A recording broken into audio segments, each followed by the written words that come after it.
Nos toca hablar sobre el tercer elemento del delito, que sería la culpabilidad. Hemos definido al delito como la conducta típica, antijurídica y culpable.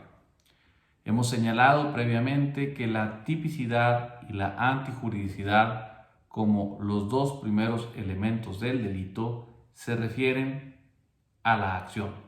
Son adjetivos que califican la acción. La acción es típica, la acción es antijurídica, en cuyo caso tendremos un injusto penal, pero aún no tenemos un delito. Para que exista un delito, hace falta que el sujeto que realizó la acción típica y antijurídica lo realice culpablemente. Es decir, los valores para determinar si existe culpabilidad se van a revisar o valorar en función del sujeto que realizó el injusto penal. A partir del causalismo neoclásico, la culpabilidad se entiende como reprochabilidad. Y entonces podremos definir a la culpabilidad como un juicio de reproche que se le hace a un sujeto por haberse decidido a actuar en contra de lo que le pedía la norma penal. La norma le pedía, no robes, y el sujeto decidió robar. La norma le pedía, no mates, y el sujeto decidió matar.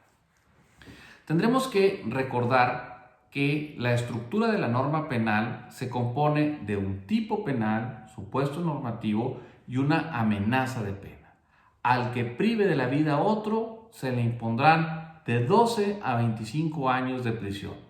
Pero estos dos elementos, tipo penal y amenaza de pena, tienen subyacente una norma jurídica, que es un mandato o una prohibición.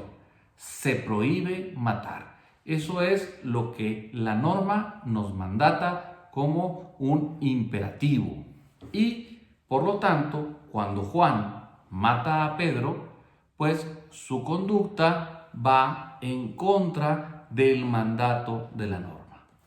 Pero una vez que hemos analizado la tipicidad, se privó de la vida, que analizamos si esa tipicidad se cometió de forma antijurídica, formal y materialmente, y concluimos que hay injusto penal, falta revisar para determinar si existe un delito, si ese injusto penal se cometió culpablemente. ¿Y cuándo se va a cometer culpablemente? Pues bien, cuando el sujeto sea sujeto de un reproche, de una recriminación, de echarle en cara, de reclamarle su decisión. Para que le podamos reclamar su decisión, el sujeto tendrá que ser imputable, tendrá que tener conciencia de antijuridicidad y tendría que podérsele exigir una conducta diversa a la que tomó. ¿Cuál es esa conducta? Una conducta apegada a derecho. Es decir, tiene que ser exigible que el sujeto se hubiera comportado conforme a la norma. Estas circunstancias se consideran los tres elementos de la culpabilidad: imputabilidad, conciencia de antijuridicidad y exigibilidad de otra conducta.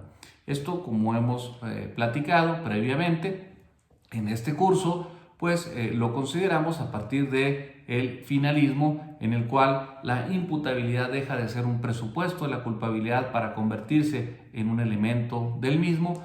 El dolo, en cuanto al conocimiento del hecho y la voluntad de realización, se traslada al tipo penal, pero queda subsistente en la culpabilidad la conciencia de la ilicitud del hecho. Una cosa es entender el hecho, que forma parte del dolo y que a partir del finalismo se analiza en tipicidad, y otra cosa es entender que lo que se está haciendo está prohibido. Y por último, la exigibilidad de otra conducta, que aparece desde el causalismo neoclásico con autores como Frank, que nos decían que habíamos que valorar los hechos concomitantes que rodean a la decisión en la cual el sujeto decide desobedecer la norma, y que esa valoración pues nos puede llevar a saber si había una normalidad en las condiciones, en cuyo caso es exigible al sujeto que se conduzca conforme a derecho, o bien si existía una anormalidad en las condiciones de tal forma que no fuera exigirle al sujeto que se comportara conforme a derecho. Pues bien, dentro de estos elementos tendremos que definir a la imputabilidad como la capacidad en abstracto para entender y querer jurídicamente válida.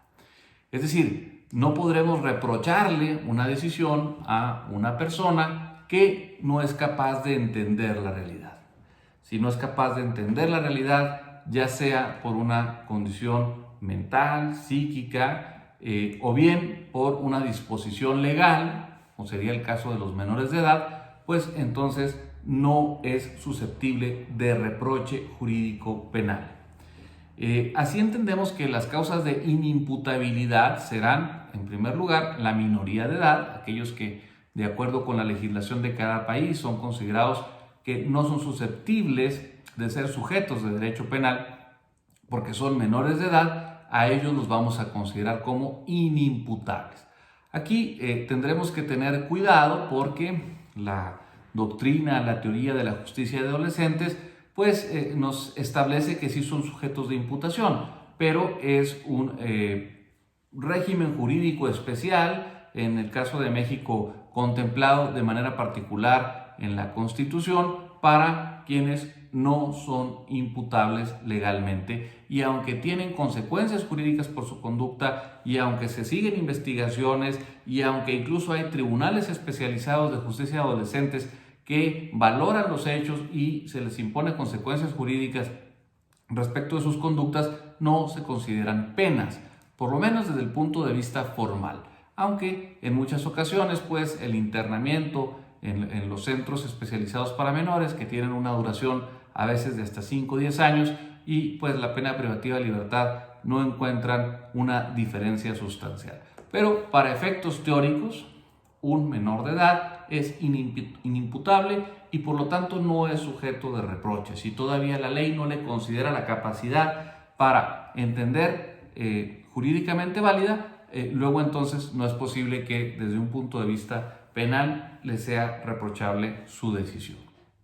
Respecto de la inimputabilidad por causas distintas a la minoría de edad, podemos hablar de trastornos mentales, los cuales pueden ser permanentes por una afectación de carácter psicológico, mental, o incluso de trastornos mentales transitorios, los cuales suceden en la realidad, son difíciles de probar, se requiere de alguna pericial específica para determinar que por un lapso de tiempo una persona que normalmente es imputable, pues sufrió una alteración en sus facultades cognitivas, de tal forma que le era imposible en ese lapso de tiempo apreciar la realidad. A esto se le conoce como trastorno mental transitorio.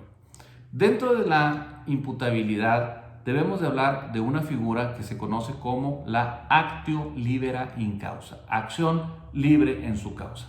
Esta figura nos dice que cuando una persona dolosamente se coloca a sí mismo en un estado de inimputabilidad y en ese estado de inimputabilidad comete un injusto penal, se le va a considerar imputable porque los efectos del reproche se van a retrotraer al momento en el que él decidió colocarse a sí mismo en un estado de inimputabilidad de manera dolosa. Esto sucedería, por ejemplo, cuando una persona empieza a ingerir bebidas embriagantes o bien empieza a consumir algún tipo de psicotrópico, de droga, y se coloca en un estado de inimputabilidad, y ya estando en ese estado de inimputabilidad, pues comete algún injusto penal, alguna conducta delictiva como dañar, lesionar o incluso matar a una persona.